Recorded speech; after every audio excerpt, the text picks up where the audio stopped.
Question number 3 है simplify.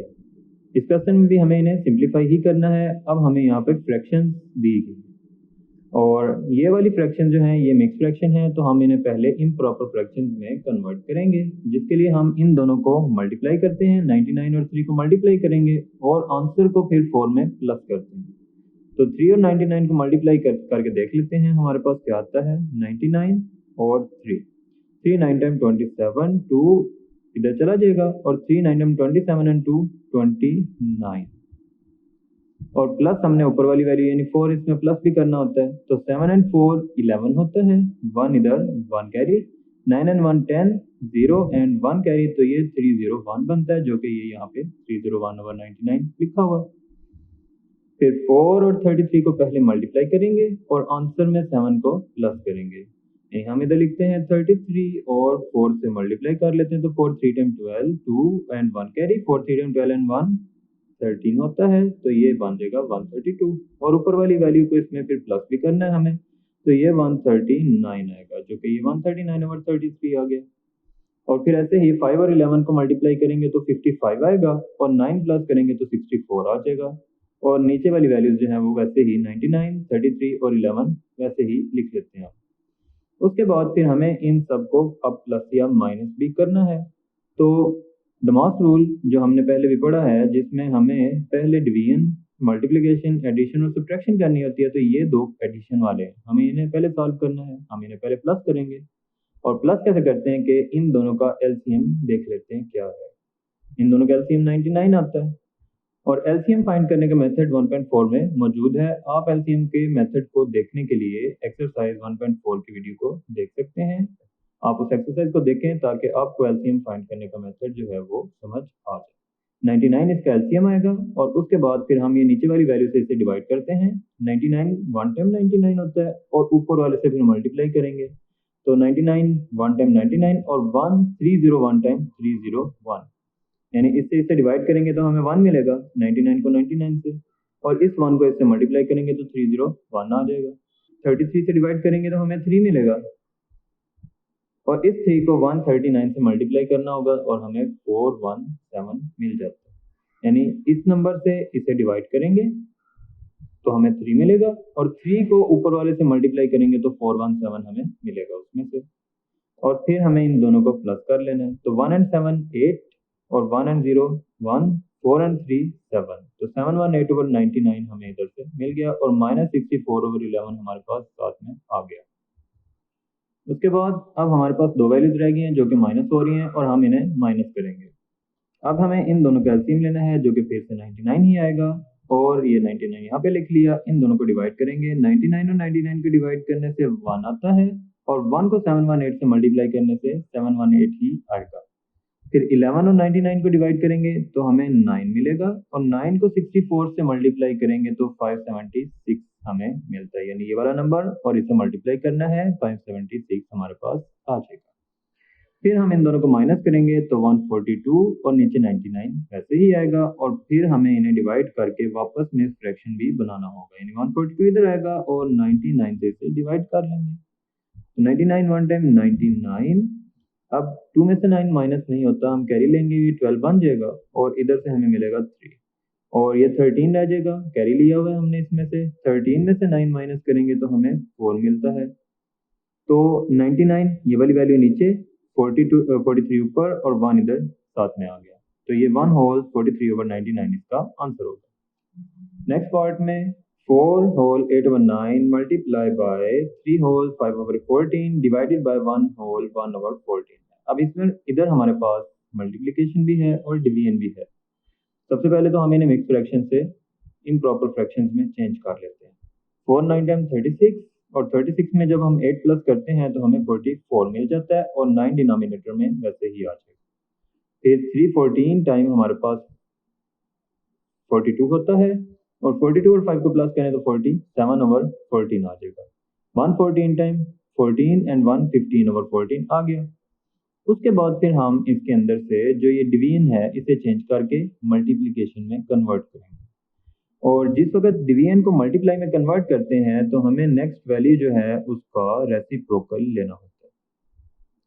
और reciprocal का मतलब होता है कि हम इसको उल्ट कर दें, यानी 14 ऊपर चला जाता है, 15 नीचे आ जाता है, तो ये 14/15 हमारे पास इसमें से आ जाएगा। फिर किस वक्त करेंगे, जब इस डिवीजन को मल्टीप्लिकेशन में कन्वर्ट करेंगे तो हम इस वैल्यू का रेसिप्रोकल लेंगे, और रेसिप्रोकल का मतलब होगा 14 ऊपर जा रहा है और 15 नीचे आ रहा है, तो 14/15 आ गया हमारे पास। उसके बाद फिर अब ये सारे मल्टीप्लिकेशन में आ गए हैं। अब हम इन्हें मल्टीप्लाई भी कर सकते हैं, और अगर ये कटिंग हो सकती हो तो हम इनकी कटिंग भी कर सकते हैं। तो 14 और 14 लिखे हुए हैं, ये दोनों तो कट जाएंगे, पीछे भी ये चार वैल्यूज बचती हैं, 44, 9, 47 और 15। उसके बाद फिर हम ऊपर वाली वैल्यूज को ऊपर और नीचे वाली वैल्यूज को नीचे मल्टीप्लाई करेंगे। 44 को 47 से मल्टीप्लाई करते हैं तो 2068 आता है, और 9 और 15 को मल्टीप्लाई करें तो 135 आ जाता है। उसके बाद इन दोनों को डिवाइड करें तो हमें ये इसका आंसर मिल जाता है, यानी इसका आंसर इस तरह से आएगा। इधर हम लिखेंगे 2068 और इधर आता है 135। पहले 135 वन टाइम करते हैं हम इसमें से, तो 6 में से 5 माइनस करेंगे तो 1 आएगा, और 20 में से 13 माइनस करें तो 7 आता है, और इधर से ये 8 तो नीचे आ ही जाएगा। फिर उसके बाद हम इसे 5 से करेंगे, तो 5 5 टाइम 25, और हमारे पास आएगा कैरी 2 आएगा। 5 3 टाइम 15 एंड 2 17, 7 एंड 1 कैरी, और 5 1 टाइम 5 एंड 1 6, और फिर इन्हें माइनस कर लेंगे, तो 8 में से 5 माइनस करेंगे तो हमें इधर से 3 मिलता है, और ये 1 है, 1 में से तो 7 माइनस ही नहीं होता, तो हम इधर से कैरी लेते हैं, तो 11 बन जाता है। तो 11 में से जब 7 माइनस करेंगे तो 43 आएगा। तो आप देख सकते हैं कि फिर ये 15 इधर आ गया, 43 ऊपर चला गया, 135 नीचे आ गया, तो ये इसका आंसर आ गया। हमें ब्रैकेट को ही पहले सॉल्व करना है, और डिवीजन प्रोसेस भी ऐसा ही है जो पहले ही सॉल्व किया जाता है, तो इससे पहले ब्रैकेट को सॉल्व करते हैं। अब ये ब्रैकेट में जो डिवीजन है उसे हम मल्टीप्लिकेशन में कन्वर्ट करेंगे, और इसका रेसिप्रोकल ले लेंगे, जो कि 1/3 से 3/1 बनेगा। उसके बाद जब ये मल्टीप्लाई बन जाएगा तो हम इसकी कटिंग कर सकते हैं, तो 3 1 टाइम 3, 3 3 टाइम 9, और 5/3 हमारे पास इधर बच जाता है। और फिर अब हम इन दोनों को प्लस कर लेंगे, 18 और 3 का एलसीएम लेंगे तो 18 ही आएगा हमें, और 18 1 टाइम 18 होता है, और 1 7 टाइम 7 होता है, फिर 3 6 टाइम 18 होता है, और 6 5 टाइम 30 होता है। तो इन दोनों को प्लस करेंगे, 37/18 आएगा, और फिर उन्हें डिवाइड करेंगे तो 2 होल 1/18 इसका आंसर हमारे पास आ जाएगा। नेक्स्ट क्वेश्चन में राउंड ब्रैकेट के अंदर प्लस माइनस और प्लस दिए गए हैं। हम पहले प्लस वाली वैल्यूज को करेंगे और फिर बाद में माइनस वाली वैल्यूज को सॉल्व कर लेंगे। तो ये पहली दोनों प्लस करते हैं, 18 और 3 का एलसीएम हमारे पास 18 आता है, 18 1 टाइम 18 और 1 7 टाइम 7, 3 6 टाइम 18 और 6 1 टाइम 6, 7 और 6 को प्लस करें तो 13/18 आता है, और आगे वाली दोनों वैल्यूज हमने वैसे ही लिखनी है। बस इधर आपने ये देखना है कि मैंने ये प्लस वाली वैल्यू को पहले लिखा है और माइनस वाली बाद में लिखी है, ताकि हम इसको पहले सॉल्व करेंगे, प्लस तो हम पहले ही करते हैं और माइनस बाद में करते हैं। तो ये प्लस वाली इधर लिख ली और माइनस वाली इधर लिख ली। अब ये जब आंसर आ गया तो इसे हम इसके साथ प्लस करते हैं। अब इन दोनों का एलसीएम भी हमारे पास 18 ही आएगा, 18 1 टाइम 18 और 1 13 टाइम 13, 2 9 टाइम 18 होता है, और 9 1 टाइम 9 होगा। तो इन दोनों को फिर प्लस करते हैं 13 और 9 को, तो 22/18 हमारे पास आ जाता है। और उसके बाद फिर हम इसके साथ थर्ड वैल्यू को भी सॉल्व कर लेंगे, जो कि ये वाली है। अब इन दोनों का एलसीएम भी हमारे पास 18 ही आएगा, तो 18 1 टाइम 18, 1 22 टाइम 22, और 6 3 टाइम 18, 3 1 टाइम 3। तो फिर हमें ये 22 माइनस 3 करने से 19/18 मिल जाता है। अब ये ब्रैकेट खत्म हो जाएगी क्योंकि ये सिंगल वैल्यू बच गई है, तो हम इसे बाहर वाली वैल्यू के साथ प्लस कर लेते हैं। 9 और 18 का एलसीएम भी 18 ही आता है, तो 9 2 टाइम 18, 2 5 टाइम 10, और ये 18 1 टाइम 18 और 1 19 टाइम 19 ही होता है, तो 10 + 19/18 हमें मिल गया। उसके बाद इन दोनों को प्लस करते हैं तो 29 आता है, और फिर जब हम 29 और 18 को डिवाइड करेंगे तो 1 होल 11/18 इसका आंसर होगा। 8/33 मल्टीप्लाई बाय 9/11 डिवाइडेड बाय 3/22। अब इधर भी पहले ब्रैकेट को सॉल्व करना है, और इसके अंदर जो डिवीजन है उसे हम मल्टीप्लिकेशन में चेंज करते हैं, और इस वैल्यू का रेसिप्रोकल लेते हैं, जो कि फिर 22/3 बन जाएगा। और फिर ये 11 1 टाइम और 11 2 टाइम 22 होता है, तो 9 और 2 1 और 3 हमारे पास बचते हैं, जो कि इधर 9 और 2 और 1 और 3 नीचे लिख ली। फिर 3 और 9 की कटिंग होती है इधर, तो 3 1 टाइम, 3 3 टाइम। फिर हमारे पास 3 2 टाइम 6 बचता है और 1 1 टाइम 1 बच जाता है। और फिर हम इन्हें इन दोनों को देखते हैं कि इनमें से किसी की कटिंग होती है, तो ये भी 3 के टेबल में आता है और ये भी 3 के टेबल में आता है। तो 3 2 टाइम 6, 3 11 टाइम 33 होता है। तो 8 2 और 11 हमारे पास बच गए। 8 को 2 से मल्टीप्लाई कर लें, 8 2 टाइम 16 और नीचे 11 वैसे ही आ जाता है। और फिर जब इन दोनों को डिवाइड करते हैं तो हमें 1 होल 5 ओवर 11 इसमें से मिलता है। फिर 5 over 12 plus 11 over 24 minus 2 over 3 plus 7 over 8 minus 2 over 3 और ऊपर बार भी मौजूद। तो हम पहले इन दोनों को सॉल्व करेंगे इस बार की वजह से। जब हम इन दोनों को सॉल्व करते हैं, नीचे वाली वैल्यू जो है 8 और 3 उनका एलसीएम लेंगे जो कि 24 आएगा, और 8 को देखेंगे कि और 8 से 24 को डिवाइड करेंगे तो 8 3 टाइम 24, 3 7 टाइम 21 और 7 8 टाइम 24, 3 8 टाइम 24, 8 2 टाइम 16 और इन दोनों के दरमियान में ये वाला साइन माइनस का आ जाएगा। 21 और 16 को माइनस करें तो 5 आता है, 5 ओवर 24 हमारे पास इधर आ जाएगा और इन दोनों को फिर हम प्लस करते हैं। 3 और 24 का एलसीएम 24 ही आता है हमारे पास, तो 3 8 टाइम 24, 8 2 टाइम 16 और ये 5 वैसे ही आ जाएगा। फिर 16 और 5 को प्लस करते हैं तो हमें 21 मिलेगा, ये 21 और 24 बन गया। और फिर हम इन दोनों को माइनस करते हैं, इन दोनों की डिनोमिनेटर सेम है, टी भी 24 है, ये भी 24 है, तो इनका एलसीएम भी 24 ही आएगा हमारे पास। तो 24 इधर और 11 माइनस 21 ऊपर आ गया। इन दोनों को माइनस करेंगे, ये प्लस वाली वैल्यू है, ये माइनस वाली वैल्यू है, हमें इन दोनों को माइनस करना है, डिफरेंट साइन है इसलिए। तो इन दोनों को माइनस करने से हमें -10 मिलेगा और नीचे 24। -10 और 24 दोनों 2 के टेबल में आते हैं, 2 5 टाइम 10, 2 12 टाइम 24 और फिर ये प्लस माइनस माइनस, इधर से 5 ओवर 12, इधर से भी 5 ओवर 12। 5 ओवर 12 माइनस 5 ओवर 12 को माइनस जब करते हैं तो हमें इससे 0 आंसर मिलता है। -3 whole 9 over 24, 4 whole 3 over 8, 1 over 2, 5 whole 1 over 2, 6 1 over 2। ये सारी मिक्स फ्रैक्शंस दी गई हैं, हम इन सबको चेंज कर लेते हैं। 24 को 3 से मल्टीप्लाई करेंगे और 9 में प्लस कर लेंगे और उससे हमें 81 ओवर 24 मिलेगा। फिर 8 और 4 को मल्टीप्लाई करते हैं और 3 में प्लस करते हैं तो 35 आएगा। 1 ओवर 2 को ऐसे ही लिख लेते हैं और 2 5 टाइम 10 और 1 11 ओवर 2 और ये 13 ओवर 2 हमारे पास। राउंड ब्रैकेट में होने की वजह से इन दोनों को पहले सॉल्व करते हैं। इन दोनों का डिनोमिनेटर सेम है, 2 ही रहेगा। 11 माइनस 13 ऊपर लिखेंगे और इन दोनों को माइनस कर लेंगे। माइनस करने से हमें ये बड़ी वैल्यू है, इसका माइनस लगाएं और 2 हमें 13 माइनस 11 से 2 मिलता है और -2 ओवर 2 बन गया। उसके बाद फिर हमारे पास ये प्लस माइनस माइनस होता है, तो -2 ओवर 2 इधर आ गया और 1 ओवर 2 इधर, और इन दोनों का एलसीएम भी 2 ही आएगा, तो 2 इधर लिखते हैं, 1 -2 आ गया। और 1 -2 से जब हमारे पास ये लिखा होता है 1 -2 और हमने इन्हें माइनस ही तो करना होगा, यानी ये प्लस है ये माइनस है, हम इन्हें माइनस करते हैं तो 2 में से 1 माइनस करेंगे तो 1 आएगा और इसमें से बड़ी वैल्यू माइनस है तो -1।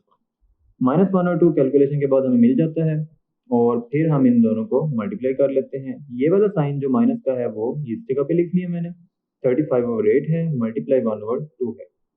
अब इनकी अगर कटिंग होती है तो कटिंग करेंगे, लेकिन चूंकि कटिंग तो नहीं होती, मल्टीप्लाई करते हैं 35 1 टाइम 35, 8 2 टाइम 16 और ये डिवीजन है, डिवीजन को हम मल्टीप्लाई में चेंज करेंगे और इस माइनस को और इस माइनस को मिलाते हैं तो माइनस माइनस प्लस, और जब हम इस डिवीजन को मल्टीप्लाई में करेंगे तो इसका रेसिप्रोकल लेंगे जो कि 16 ओवर 35 होगा और फिर उसके बाद इनकी कटिंग भी होती है, तो ये कटिंग होगी 8 के टेबल में, 8 2 टाइम 16, 8 3 टाइम 24, तो 81 2 3 35, 81 2 3 35 वो सारे नंबर लिख लिए हमने। 81 को 2 से मल्टीप्लाई करते हैं 162 बनता है और 3 और 35 को करने से 105। फिर इन दोनों की डिवीजन करते हैं और डिवीजन से हमें 1 होल 57 ओवर 105 मिलता है। यानी इस तरह से जब हम इसकी डिवीजन करेंगे तो 162 होगा और इधर 105 1 टाइम 105 ही होता है और फिर हम इनको माइनस करते हैं तो हमें 57 मिलता है हमें। अब आंसर में 157 और 105 बन रहा है, लेकिन ये दोनों सेम टेबल में आते हैं और किस में आते हैं, 3 के टेबल में आते हैं। 319 टाइम 57 एंड 335 टाइम 105 होता है, तो इससे हमें 1 होल 19 ओवर 35 आंसर मिल रहा है। नेक्स्ट पार्ट 1 होल 5 और 7 ऑफ 21। अब इधर इन्होंने ऑफ भी यूज किया हुआ है। जो रूल हम पढ़ रहे थे वो तो था BODMAS। अब इसमें ये O भी है और O का मतलब ऑफ होता है। इसका मतलब ये होता है कि अगर हमारे पास ब्रैकेट होती तो हम पहले ब्रैकेट सॉल्व करते, अदरवाइज दूसरे नंबर में हमें O मिलता है यानी ऑफ मिलता है, तो हमें ऑफ को पहले सॉल्व करना होगा और फिर हम बाकी सारे प्रोसेसेस को देखते हैं। अब इधर ऑफ दिया हुआ है, हम पहले इन दोनों को सॉल्व करते हैं। पहले इन्हें चेंज करते हैं। चेंज क्या करेंगे, 7 1 टाइम 7 एंड 5 12 और 7 आएगा। इधर से 21 4 3 टाइम 12 3 2 और 3 प्लस करते हैं तो 15 ओवर 4 बनता है और 3 1 टाइम 3 एंड 1 4 ओवर 3। और दूसरी बात आपने भी याद रखनी है कि ऑफ जो है वो सिंपली मल्टीप्लिकेशन में चेंज हो जाता है। तो जब हम लिखते हैं 1 होल 5 और 7 ऑफ 21, इसका मतलब ये होता है कि ये दोनों वैल्यूज मल्टीप्लाई होंगी, तो हम इन्हें मल्टीप्लाई कर देंगे। अब मल्टीप्लाई लगाने से क्या पता चलता है कि ये दोनों तो कटिंग भी होती है, इनकी सेम टेबल में आ रहे हैं। तो 7 1 टाइम 7 7 3 टाइम 21, तो ये कटिंग होगी। 12 3 टाइम 36 प्लस और बाकी वैल्यूज आगे वाली लिख लेंगे। अब हमारे पास इधर डिवीजन है, तो सबसे पहले डिवीजन, फिर एडिशन और लास्ट पे सब्ट्रैक्शन करेंगे। अब इन दोनों की डिवीजन करनी है और डिवीजन को हम मल्टीप्लाई में चेंज करके इसका रेसिप्रोकल ले लेते हैं। तो जब हमने इसे चेंज किया और रेसिप्रोकल लिखा तो इन दोनों की कटिंग हो सकती है। 3 1 टाइम 3 5 टाइम और 5 7 टाइम 35 4 1 टाइम 4। अब हम इन दोनों को पहले प्लस करेंगे। इन दोनों के लिए इधर हम देखें तो इधर 1 होता है और 1 और 4 का एलसीएम 4 होगा, तो 1 4 टाइम 4 4 36 टाइम 144 होता है और 4 1 टाइम 4 135 टाइम 35 और फिर ऊपर वाली दोनों वैल्यूज को प्लस करते हैं तो 179 ओवर 4 माइनस 4 ओवर 3 हमें इधर से मिलता है। और फिर उसके बाद इनका एलसीएम लेंगे तो इन दोनों का एलसीएम 12 आएगा। 4 3 टाइम 12 3 179 टाइम 537 और 3 4 टाइम 12 4 4 टाइम 16 और इन दोनों को माइनस करें तो 521 ओवर 12 हमें आंसर में मिलता है। और बाद में डिवीजन करके इसकी हम मिक्स फ्रैक्शन में इसका आंसर लिख लेंगे। क्वेश्चन नंबर 4 है, there are 320 students in a school, 220 students receive pocket money ₹50 per day and rest receive 70 per day. यानी कोई स्कूल है जिसमें 320 बच्चे टोटल पढ़ते हैं, उनमें से 220 बच्चे जो हैं उन्हें 50 रुपये रोज मिलते हैं और 70 बच्चे और जो बाकी बच्चे हैं उन्हें हम 70 रुपये दे रहे हैं और 220 को तो 50 रुपये दे रहे हैं। To the management of school a week is equal to 6 working days. यानी एक हफ्ते में बच्चे 6 दिन स्कूल आ रहे हैं, यानी उन्हें 6 दिन ₹1 मिलते हैं। How much amount all students spend in a week. तो पूरे हफ्ते में जो टोटल बच्चों को पैसे दिए जाते हैं वो हमने बताने होंगे, तो इसे लिख लेते हैं। टोटल स्टूडेंट्स 320 हैं और 220 बच्चे जो हैं उन्हें तो 50 रुपये दिए जाते हैं, बाकी जो बच्चे होंगे उन्हें हम 70 रुपीज़ दे रहे हैं एक दिन के। हमने टोटल अमाउंट बतानी है, एक्सप्रेशन में लिखेंगे पहले और फिर अपने रूल के मुताबिक इनको सॉल्व कर लेंगे। अब अगर आप देखें तो पहली ये ब्रैकेट है जिसमें 220 है, 220 स्टूडेंट्स को 50 रुपीज़ दिए जा रहे हैं एक दिन में और हम इन्हें मल्टीप्लाई करेंगे। यानी हमें क्या पता चलता है कि अगर हम एक बच्चे को 50 रुपये मिलते हैं और 220 टोटल स्टूडेंट्स हैं जिन्हें 50 रुपये मिल रहे हैं, तो हम इन दोनों को मल्टीप्लाई कर लेंगे और ऐसे ही बाकी जो स्टूडेंट्स हैं उन्हें हम 70 रुपये दे रहे हैं और टोटल स्टूडेंट्स हमारे पास क्योंकि 320 हैं, उनमें से 220 को तो हम इतने दे रहे हैं तो बाकी 100 बच रहे हैं, तो 100 को हम 70 रुपये दे रहे हैं, तो इन्हें मल्टीप्लाई करेंगे तो हमें टोटल अमाउंट इनकी भी पता चलेगी और फिर ये प्लस हो जाएगा और लास्ट पे हम इन्हें 6 से मल्टीप्लाई करेंगे जिससे हम इनका 6 डेज की अमाउंट टोटल फाइंड कर सकते हैं। तो पहले इसे सॉल्व करते हैं। 220 और 50 मल्टीप्लाई करें तो 11,000 बनते हैं और 100 और 70 को करें तो 7,000 बनते हैं। फिर इन दोनों को प्लस करते हैं तो 17,000 आएगा और 6 डेज से मल्टीप्लाई करें तो 1,08,000 रुपीज टोटल अमाउंट बन गई। क्वेश्चन नंबर 5 है, a factory worker makes 90 bars of soap in a week. एक फैक्ट्री में काम करने वाला जो है वो एक हफ्ते में 90 जो है साबुन जो है उनके बार्स बना रहा है। And sell these at rate of 250 each, और एक को बेचने के 250 रुपये वो ले लेता है। तो before the soap can all be sold, सारे साबुन बेचने से पहले the worker found out 10 bars were nibbled by mice. तो वर्कर को बात पता चलती है कि 10 साबुन के जो बार हैं वो चूहे ने खराब कर दिए हुए हैं। How much will be the total sale at the end of 4 week month, यानी एक महीने में जो 4 हफ्ते अगर हों तो हमने बताना है कि एक महीने के अंदर टोटल कितनी अमाउंट जो है उसे साबुन बेचने से मिल रही है। तो अर्निंग जो है वो होगी, पहले हम इन दोनों को मल्टीप्लाई करते हैं, क्योंकि एक हफ्ते में वो 90 जो हैं साबुन बना रहा है, एक वीक में बना रहा है। तो हम इसे 4 से मल्टीप्लाई करते हैं क्योंकि हमारे पास तो 4 वीक्स हैं। तो हर हफ्ते में चूंकि 90 बार्स बनेंगी तो हम टोटल बार पहले फाइंड करते हैं। 90 को 4 से मल्टीप्लाई करेंगे, उससे हमें टोटल बार्स का पता चलेगा। और जो माइस यानी चूहे ने खराब किए हैं वो 10 हैं, तो वो उन्हें हम माइनस कर लेंगे। पहले इन्हें मल्टीप्लाई करेंगे, इससे हमें पता चलेगा टोटल बार कितने हैं। 10 माइनस करेंगे तो पीछे बचेगा 350। 350 जो है वो बेच रहा है 250 के हिसाब से, तो हम 350 को 250 से मल्टीप्लाई करेंगे और हमारे पास वो अमाउंट आ जाएगी जितने के वो बेच रहा है। तो इन्हें मल्टीप्लाई करें तो 87,500 टोटल अमाउंट बन गई। क्वेश्चन नंबर 6 है, Shazmina had 30.50 metres of cloth, she used 12.60 metres of cloth for her suit. Shazmina के पास टोटल जो क्लॉथ है, कपड़ा है, वो 30.50 मीटर है, उसने 12.60 यूज कर लिया। She gives 10.80 meters to cloth to her friend, उसने अपनी दोस्त को 10.80 दे दिया है। How much cloth is left, यानी टोटल इतना है, उसने अपने सूट में भी यूज किया, अपने दोस्त को भी दे दिया। अब हमने बताना है कि टोटल कितने बच रहे हैं। तो रिमेनिंग क्लॉथ हमें कब मिलेगा, जब हम टोटल में से इन दोनों को माइनस कर दें, यानी ये टोटल अमाउंट माइनस उसने जो यूज किया वो, और माइनस जो उसने अपने दोस्त को दे दिया वो, दोनों माइनस कर देंगे। तो पहले इसमें से इसे माइनस कर लें तो हमें 17.9 मिलेगा, और फिर इसमें से जब 10.8 को माइनस करेंगे तो 7.1 जो है इसका आंसर होगा। Question number 7, the price of 20 kg chemical is ₹25,000, यानी 20 किलोग्राम केमिकल की कीमत जो है वो 25,000। Find the price of 13 kg chemical, हमने बताना है कि 13 kg जो है वो कितने का होगा। इस क्वेश्चन में पहले हम 1 kg की प्राइस फाइंड कर लेते हैं और उससे फिर हम 13 को मल्टीप्लाई करते हैं। हमें तो पता है कि 20 किलो लें तो 25,000 देना है हमने, तो पहले तो हम 1 kg मालूम करेंगे। वो कैसे, the price of 20 kg is equal to 25,000 rupees, और प्राइस ऑफ 1 kg जो है वो 20 से डिवाइड करने से हमें मिलेगा। अब 25,000 जो है वो 20 kg है, इससे डिवाइड करते हैं तो 25 और 25,000 को 20 से डिवाइड करें तो 1 kg की प्राइस का पता चलता है, और हमें 13 चाहिए तो हम दोनों को 13 से मल्टीप्लाई फिर बाद में कर देंगे, तो फिर इससे हमें इसका आंसर मिलता है। तो इसको कट कर लें 0 को 0 से, तो पीछे बचेगा 2500/2, और फिर 2 से 2500 की डिवीजन कर लें, वो इस तरह से हो जाएगी। 2 1 टाइम 2 5 आ गया, और फिर 2 2 टाइम 4 1 आ गया, एक 0 इधर लिख लिया, 2 5 टाइम 10, और ये वाला 0 चूंकि बच रहा था तो इसे हम ऊपर लिख लेंगे, तो ये आ जाएगा 1250 और मल्टीप्लाई 13, तो 13 से जब इसे मल्टीप्लाई करते हैं तो 16,250 रुपीज जो है वो केमिकल की प्राइस बनेगी।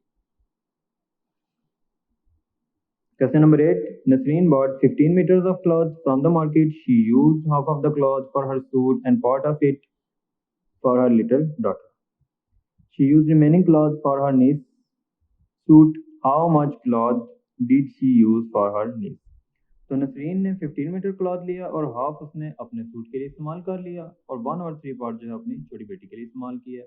तो बाकी जो बच रहा है वो उसने नीज का सूट बनाने के लिए इस्तेमाल कर लिया। हमने बताना है कि जो बाकी सूट जो उसने बाद में यूज़ किया वो कितना बच रहा है। तो टोटल क्लॉथ जो है 15 है, और खुद उसने जो यूज़ किया वो है हाफ, यानी 1/2 ऑफ 15, जो कि 7.5 मीटर बनेगा। यानी हम इन दोनों को सॉल्व करते हैं। आपका मैंने आपको बताया था कि हम इसे मल्टीप्लाई में चेंज कर लेंगे, तो 1/2 मल्टीप्लाई बाय 15, और जब 15 को 2 से डिवाइड करेंगे तो 7.5 मीटर आएगा। यानी अब उसने पहले हाफ तो यूज़ कर लिया, और टोटल जो क्लॉथ है 15, उसमें से 1/3 उसने अपनी बेटी के सूट के लिए भी यूज़ किया हुआ है, जो कि 1/3 ऑफ 15 है, जो 5 मीटर आएगा। तो एक 7.5 अपने सूट के लिए और 5 मीटर जो है वो अपनी छोटी बेटी के सूट के लिए इस्तेमाल किया है हम। तो हमने बताना है कि जो रिमेनिंग है वो कितना है। Remaining cloth is 15 minus 7.5 minus 5, तो आंसर आएगा 2.5 मीटर। तो she use 2.5 metre for niece's suit. Question number 9 है, skinner required 24 1/4 metre long wire for a connection. यानी किसी कनेक्शन के लिए जो टोटल वायर चाहिए वो है 24 whole 1/4 metre. She joint 3 length, तो 3 लेंथ उसको मिली जिन्होंने जोड़ के एक वायर बना ली, जिनमें एक थी 4 होल 3/4, एक है 5 1/8, एक 6 1/2। यानी इन तीनों को जोड़ा। अब ये बनाना है, वैसे बेसिकली तो इतनी लेंथ चाहिए, इन तीनों को जोड़ के कोशिश की जा रही है। How much more length of wire she needed, तो इन तीनों को जोड़ने के बाद भी अगर वायर कम है तो कितनी कम, ये हमने बताना है। तो शी नीड 24 1/4, जो कि 4 को 24 से मल्टीप्लाई करेंगे 96 आएगा, और 1 प्लस करेंगे तो 97/4 बनेगा। तो जो लेंथ रिक्वायर्ड है, लेंथ ऑफ जॉइंट वायर्स पहले वो फाइंड कर लें। यानी 3 वायर्स जोड़ी हैं, उन तीनों को जोड़ने से टोटल कितनी लेंथ बन रही है वो फाइंड कर लेते हैं। इन तीनों को सॉल्व करेंगे। 4 4 टाइम 16 और 3 19/4, 8 5 टाइम 40 एंड 1 41/8, 2 6 टाइम 12 एंड 1 13/2। और उसके बाद फिर इन तीनों का एलसीएम जो कि 8 आता है, 8 इधर लिख लेंगे। 4 2 टाइम 8, 2 19 टाइम 38, 8 1 टाइम 41 आ गया, और 2 4 टाइम 4 13 टाइम 52। और इन तीनों को प्लस करते हैं तो 131/8 आता है हमारे पास। अब हमें बताना है कि और कितनी वायर उसे चाहिए। यानी उसके पास जो उसे चाहिए वो तो है ये 97/4, अभी उसके पास बन गई है 131/8। जब इन दोनों को माइनस करेंगे तो हमें पता चलेगा कि और वायर कितनी चाहिए। तो माइनस कर लेते हैं, इन दोनों का एलसीएम 8 आएगा। 4 2 टाइम 8 होता है, और 297 टाइम 194, और 8 1 टाइम 8 तो 131 टाइम 131। और फिर इन दोनों को माइनस करते हैं तो 63/8 आता है। और फिर इन दोनों को डिवाइड करें तो हमें ये मिक्स फ्रैक्शन में इसका आंसर मिल जाता है। तो इधर एक्सरसाइज कंप्लीट होती है। अपना ख्याल रखिएगा। अल्लाह हाफिज़।